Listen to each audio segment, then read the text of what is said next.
Sri Krishna, Sri Krishna, Sri Krishna, Sri Krishna. Gurur Brahma, Gurur Vishnu, Gurur Devo Maheshwaraha, Guru Sakshat Param Brahma, Tasmai Shri Gurave Namaha, Tasmai Shri Gurave Namaha. When we study Ashtavakra Gita, then we are supposed to have evolved to a great extent. It is something like somebody is writing a great poetry and novels which are extremely appreciated the world over. That means you have got a great mastery on the language.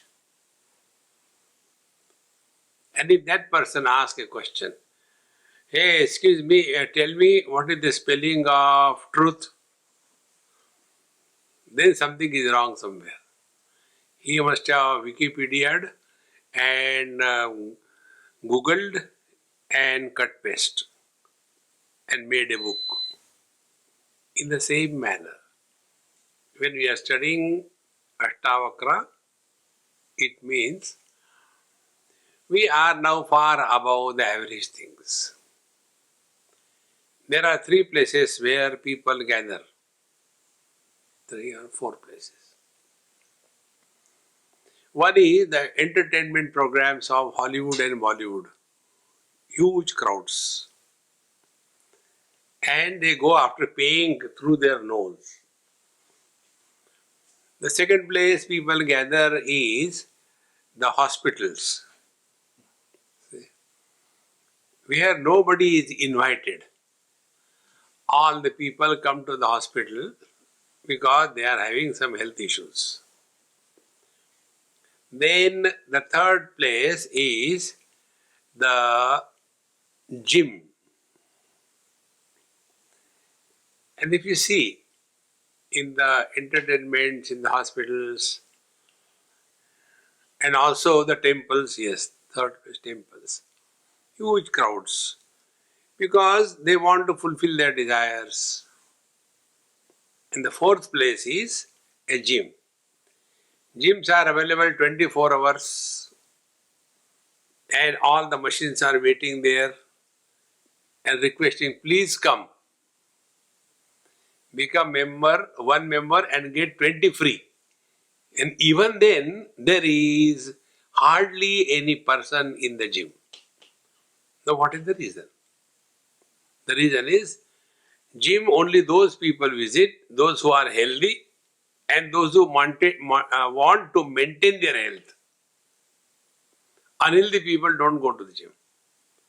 Exactly the same way, when we are studying Ashtavakra Gita and we want to learn what is the meaning of meditation in the light of Ashtavakra Gita, it will not be a mechanical drill. See? It is something like, when we are teaching the kids in KG1, KG2, now they won't get the concepts. 1, 2, 3, 4, these are concepts. Near, distant, this is a concept. Big, small, it's a concept. Round, square, it's a concept. They won't understand this. So we are told, see, what is this finger? No, one finger. Okay, one finger. Then now the child says, one finger. No, now there are 2. 1, 2. In this manner, slowly they are initiated to the counts. Exactly the same way, initially we are told that you should speak the truth, you should not hurt anybody, you should go to the temple. It's all right, required. But can we afford to remain in KG1, KG2 throughout our life? We have to grow. See? When this is not understood, then what we do? Yoga is taught. And in the yoga, meditation is taught. In the meditation, ghanti is rung. Now sit down for meditation. When I ring the bell, and the bell which is in front of Bhagwan, that small bell is taken and it is given. So, everybody ready? Yes. Ten, ten, ten, ten, ten. Now the meditation will be over when the second bell goes. So the people sit for meditation. And what is meditation? Silent suffering. And what is the goal? When the next bell is going to ring. See? They are bailed out. That is not meditation. See, friends, the reason it happens is because we are extremely living as the body for the body on everybody. Then we are constantly struggling to get something through action. So for us, meditation becomes an action, a karma. So I am doing karma, I am doing meditation. I don't do bad to anybody. I go to temple, I pray to Lord, I am a vegetarian. Similarly, I do meditation. Okay, very good. And then, as many questions come to us from some people, one of the question is, Swamiji, whenever I sit for meditation, there are too many terrible thoughts. What should be done? So what answer can I give? Don't do meditation. You decide what you want. Peace or pieces. This all happens only because we are doing meditation. Anything which begins in time will end in time. It won't remain permanently. Such people, half an hour meditation, rest of the day frustration. And then holier than thou. These are all the cartoons of meditation. Because just imagine a man, 35 years of age, and you ask him, hey, what are you doing? I am in KG1. Even at this age, yes, I don't want to leave that KG1 class because I like the miss. See, in the same manner, first barrier is this. Meditation is not an action. It is an experience.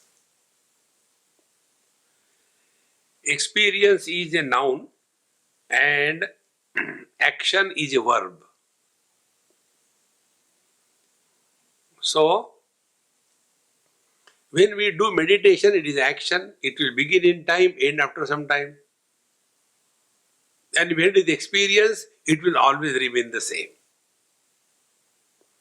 Like we have experience that I am a man or a woman. It is not only from morning 6 to 7 I am a man, rest of the time I don't know. No, it's a continuous experience. It doesn't change, doesn't alter. Even if somebody calls me, you are donkey, I hear that, but I know I am still a man.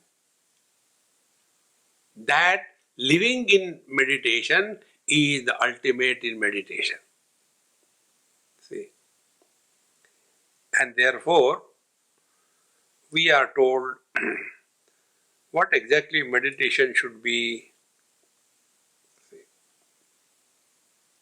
So, let us go step by step. When we talk about ourselves, in that talk, it is, I am very disturbed. So who is this I? I am very old. What do you mean by I? I am very hungry. Every time you are a different man. Sometimes you are disturbed, sometimes you are old, sometimes you are hungry, sometimes you are hurt, sometimes you are successful. How many eyes inside? Are you many or you are one? And which eye you are referring to? We are not one inside. We are a poultry farm. Constantly cock, cock, cock, cock, cock going on. Just observe this. And therefore, our scriptures tell us that there are three eyes. Not the Shivji's third eye, the three eyes.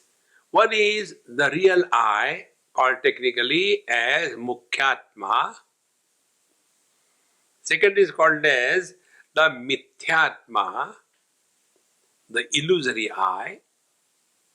And third is Gaudatma, the secondary I. These are the three eyes. First is the Mukhyatma. Mukhyatma is the one who is our essential nature. Essential nature means what? Without that we cannot be we. What is the essential nature of sugar? Sweetness. Sugar minus sweetness is not sugar, it is urea. Essential nature of fire is heat. Fire minus heat is not fire. What is our essential nature? That is the Mukhyatma. See. Then comes the second one, the Mithyatma. Mithyatma means what is not but what appears is mithya. See?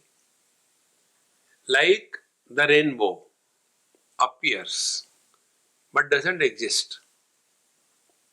Like the sunrise and sunset appears but doesn't exist.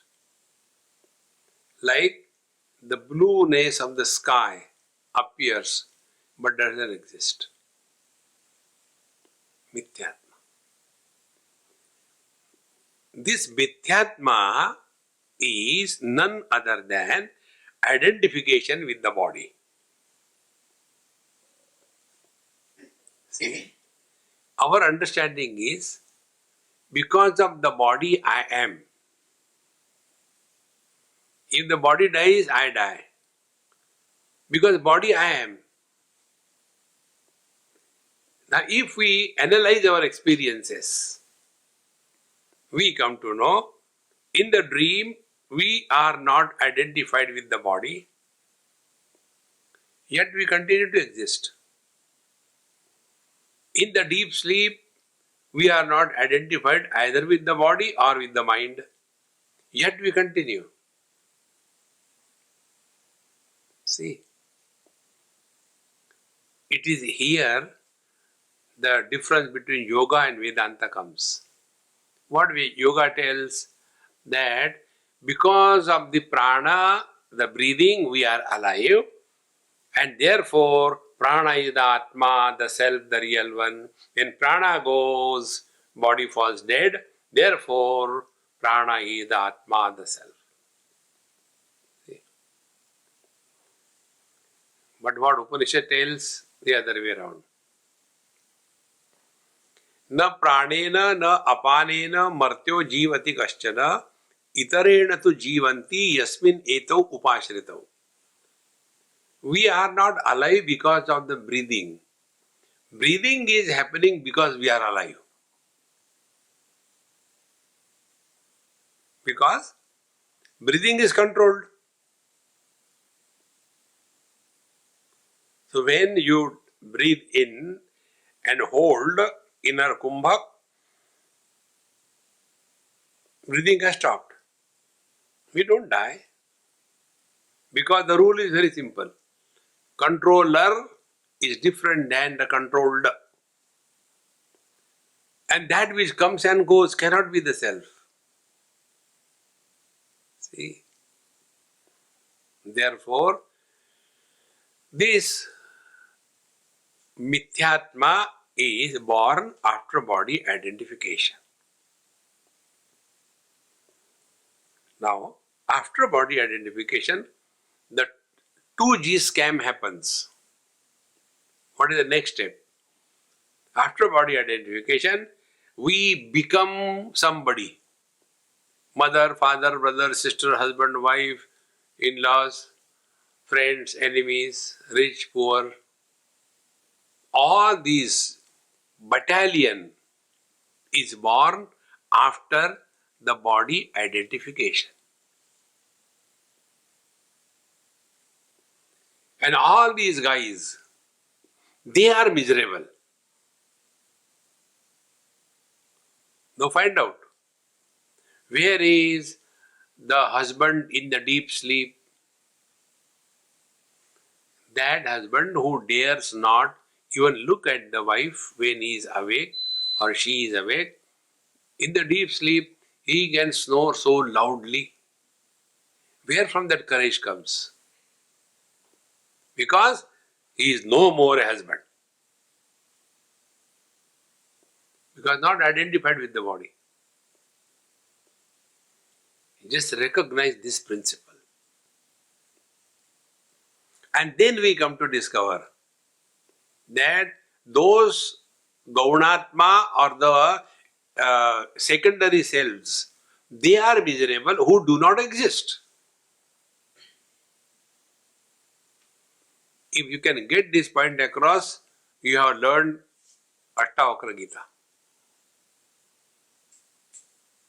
See?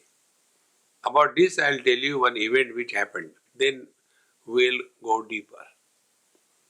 There was a girl who came to meet me and she said, Swamiji, my mom has come and asked to talk to you. Some problem. I said, I know, like only the unhealthy people go to the doctor, only unhealthy minds come to us. Bolo, what is the problem? He said, you know that I am divorced. I said, yes, I know that. Now there is some function in our house. And according to the tradition, only the married girls are allowed to be present for that function. So my mother told, go away. You are not married. She said, no, I was married. But where is your husband? You don't have husband. But he is not dead, he is still there. No, don't ask me. Go and ask Swamiji. So she came. Swamiji, now tell me. Her question is, after divorce, a girl is widow or not a widow?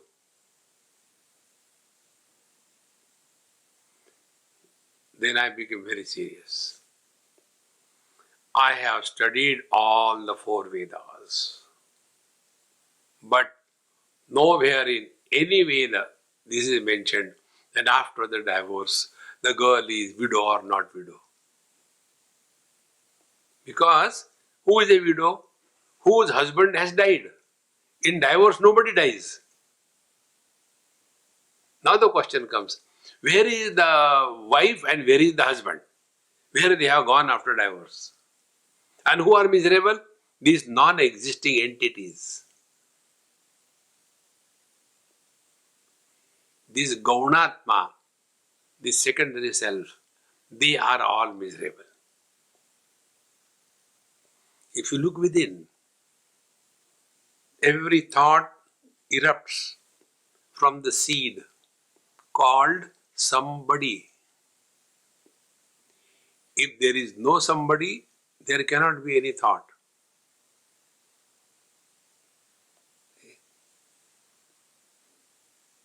This somebody is miserable who exists nowhere.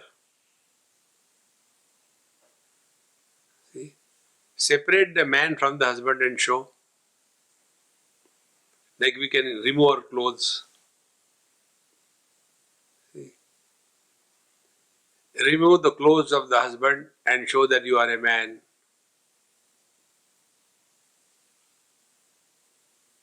See, all these relations, mother, father, brother, sister, husband, wife, children, grandchildren, these are like the shadows. They appear, but they have no relation with us. Only body, body, body, body. Till such time, this error is corrected, we'll struggle, struggle, struggle in life. And therefore, meditation means we should have a clarity. What is the goal? So the first understanding, number one, meditation is not a journey in time and space. Number two, in meditation you get nothing.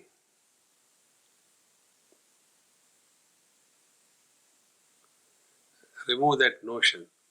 If I do meditation, this will happen. Forget about it. All happening will end.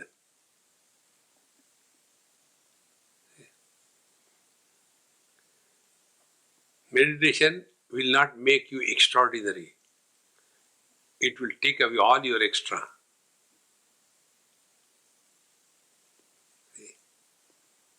With this understanding, what will be the goal of meditation? Which is reached without reaching. It is gained without a gain. It is something like that. How much time and energy is required for a husband to be a man? When the husband lives as a man, is it a gain? He was already a man. He became husband. And this non-existing entity husband, he was mad. Exactly the same way. We all have become somebody. Like I am a man, I have become a son because of my father's relationship. I have become husband because of my wife's relationship. I have become father because of the son's relationship. Now the question is, have I become three? I am the same. But who is miserable? It is the son who is miserable. It is the husband who is miserable. It is the father who is miserable. Therefore, real meditation is coming to this clear understanding. And thereafter, playing the game of life. Because in meditation you don't achieve anything, you don't get anything. Therefore, how there can be arrogance of achievement? In meditation you don't lose anything. Therefore, how there can be an arrogance or a frustration of losing something? See, my friends. Therefore, there are two stages through which every seeker has to go. Stage number one, freedom from body identification.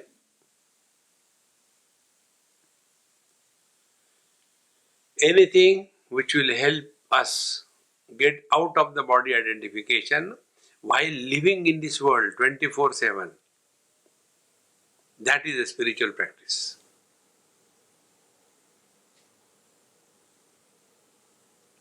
If that is not happening, and whatever we may be doing, it is all waste, useless, meaningless. See, friends, therefore, we have to recognize this. Real meditation is lived first 24/7, and second, the first step is we have to get rid of body identification. Nobody has ever taught us then we are body. If you see the kids small, you call them, Raju, come for food. Raju, don't make noise. Slowly, the child starts addressing himself as Raju. Mummy Raju को भूख लगी है, mummy Raju को bathroom जाना है. See, he is addressing himself as third person singular. But then slowly, as he grows, the Raju is replaced by I.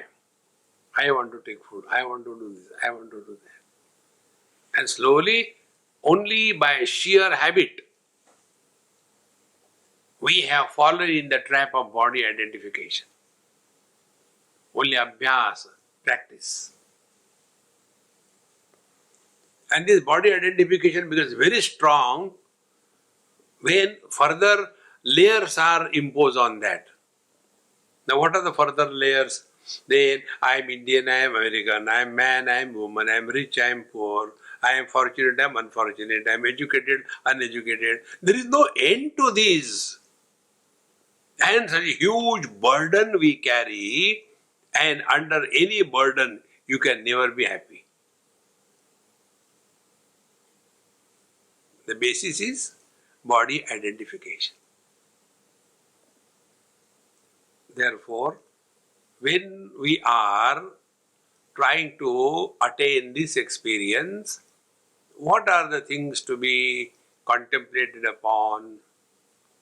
See, if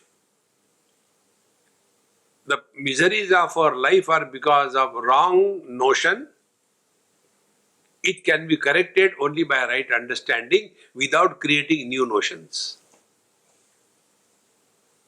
Vedanta doesn't replace the notions.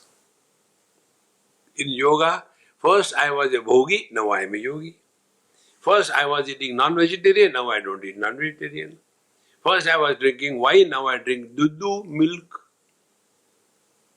I is still there. Vedanta tells us, get rid of this I. Then we come to discover, any time anybody is miserable, the misery sprouts from this illusory I.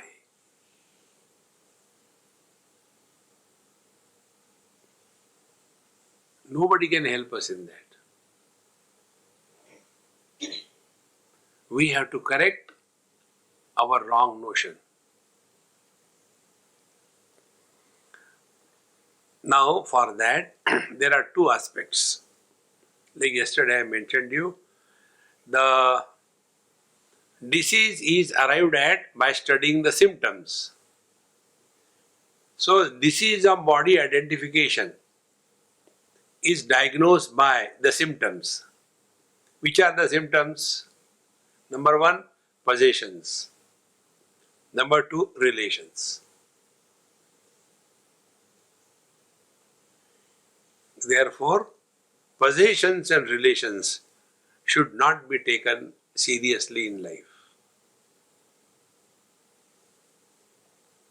But what is our life? Only possessions and relations.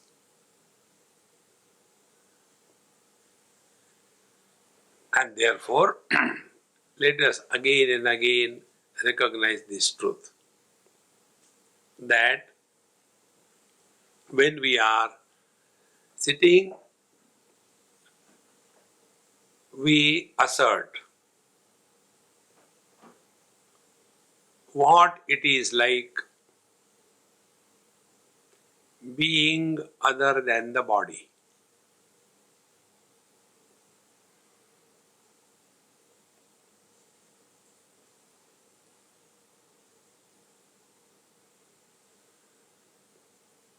You are not doing anything.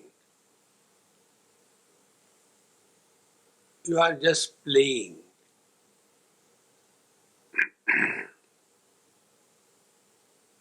Actually, meditation is a process of undoing.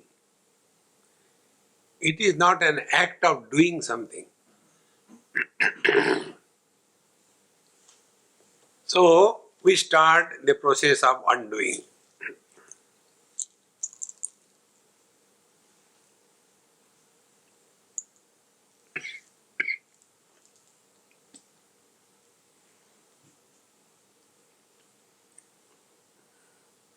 So we have to start, because this is only in the mind, we start with the mind.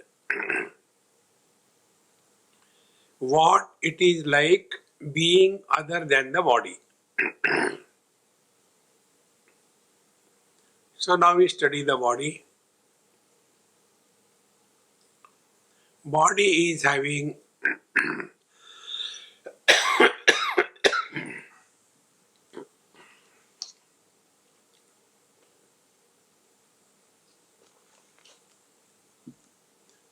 some shape, some size,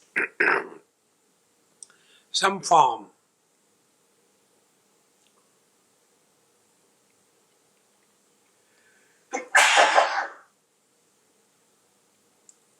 So, what it is like being other than the body? So, other than the body will mean body has the shape and size and form. Other than the body means no shape, no size, no form. Now, what is in this world which doesn't have shape, size, and form? Find out. We'll come to know the space does not have shape, size, or form. So let us start playing space.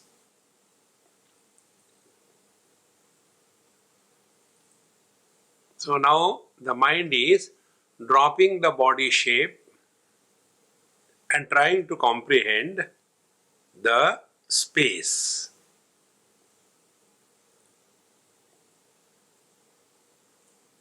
So give the mind the object called as space. So we are not doing meditation, remember this. We are just playing meditation.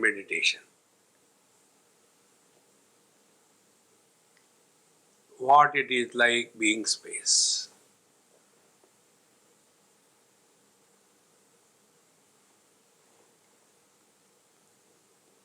Then further, what are the symptoms of the space?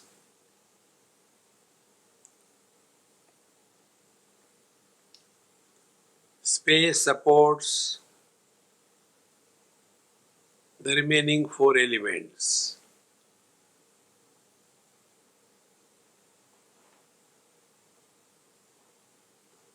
The earth, water, fire and air. But does not get influenced by any one of them.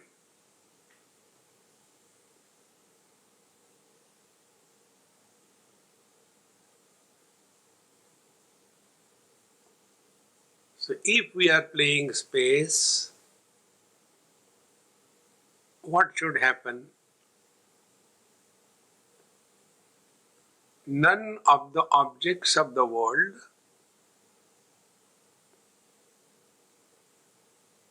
will ever influence us.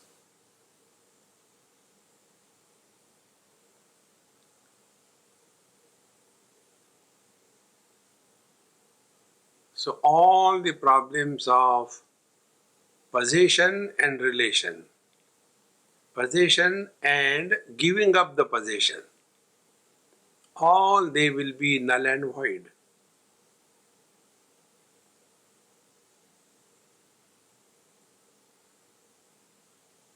Space does not oppose anything,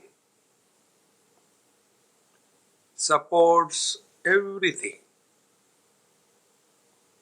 but at the same time doesn't get attached to anything.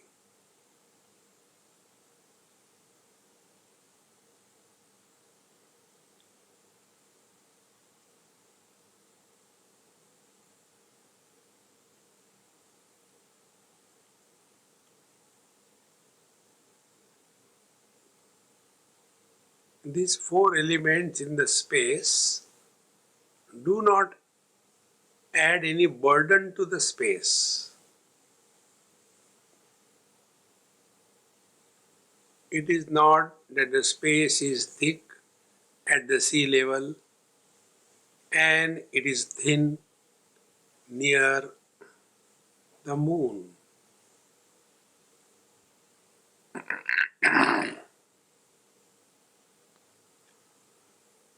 So we simply do this bhavana, what it is like being space.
Not getting influenced by the contents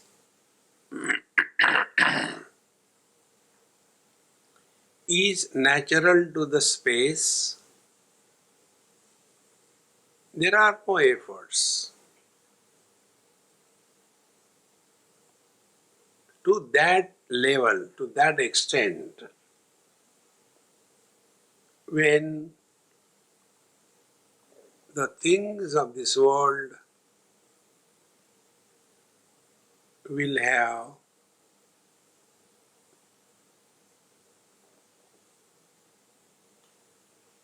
no impact on us.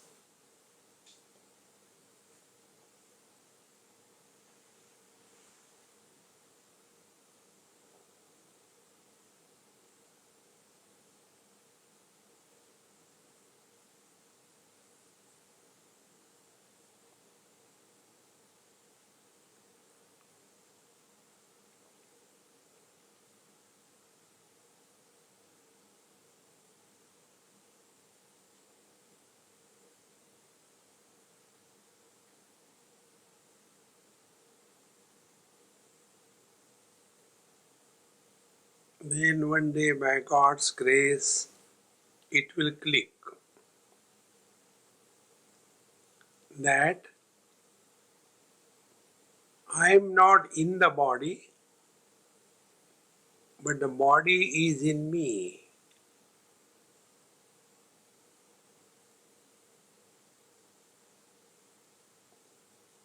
Like the space is not in the house is in the space.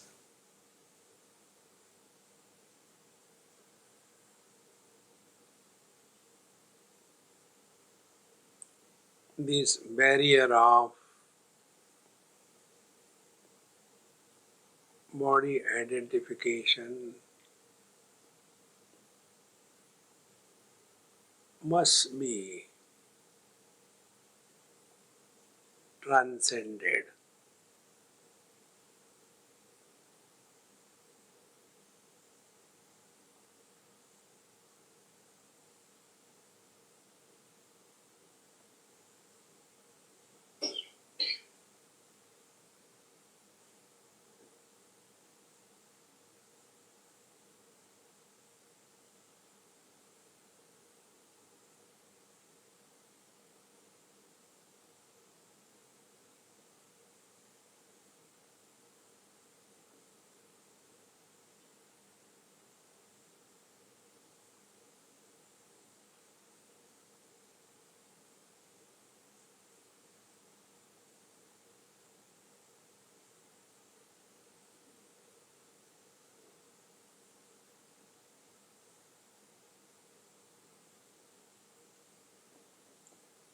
There were so many bodies,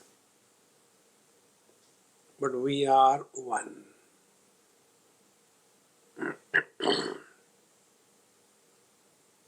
Childhood body has come and gone. We have not come and gone anywhere. Teenage body has come and gone. I am the same.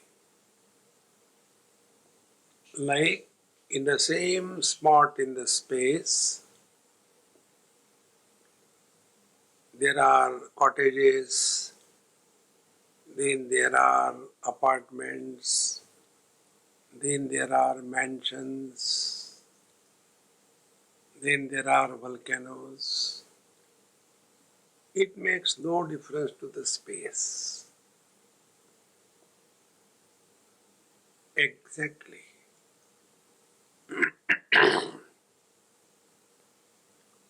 So many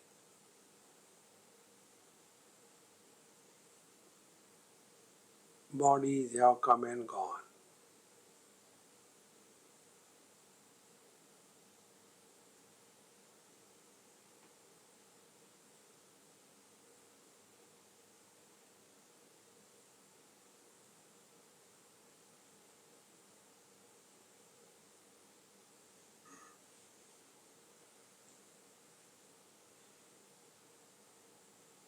We don't have to become space like we are.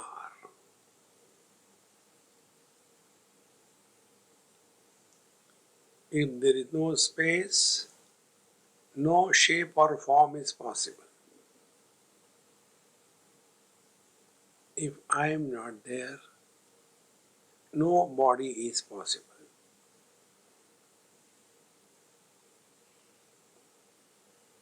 Therefore,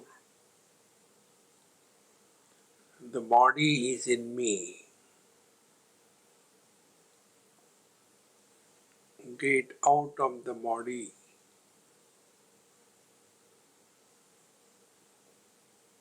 and be formless.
Because we are formless, body is dropped.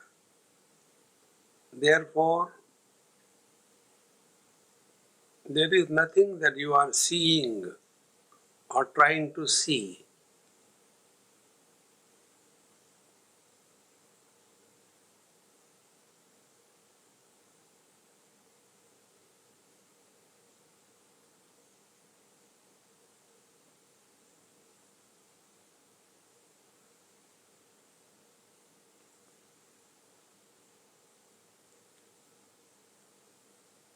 Because we are beyond the body, therefore, we are not trying to talk.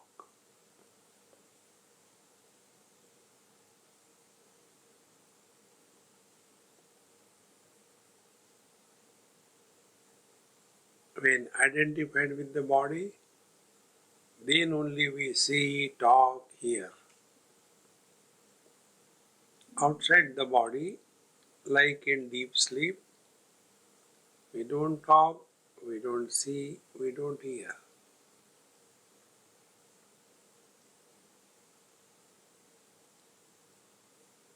Therefore, there should not be any tension inside the body. It is like parking the car. in a right place and forgetting about it.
when we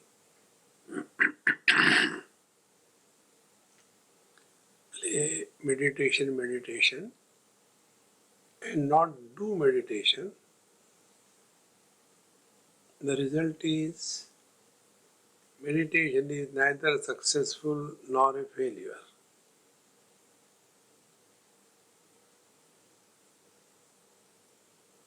Because we are just playing what it is like, the space. We are not becoming space. But when we do meditation, we do become meditator. And then success and failure is attached to us. Hence, we just play like we play with the kids. Kids are concerned about victory and defeat, but elders are just playing with them. This attitude of playing the game of life is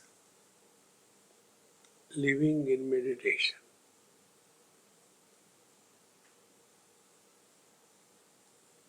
There is neither a success nor a failure in life.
Take a deep breath or two slowly,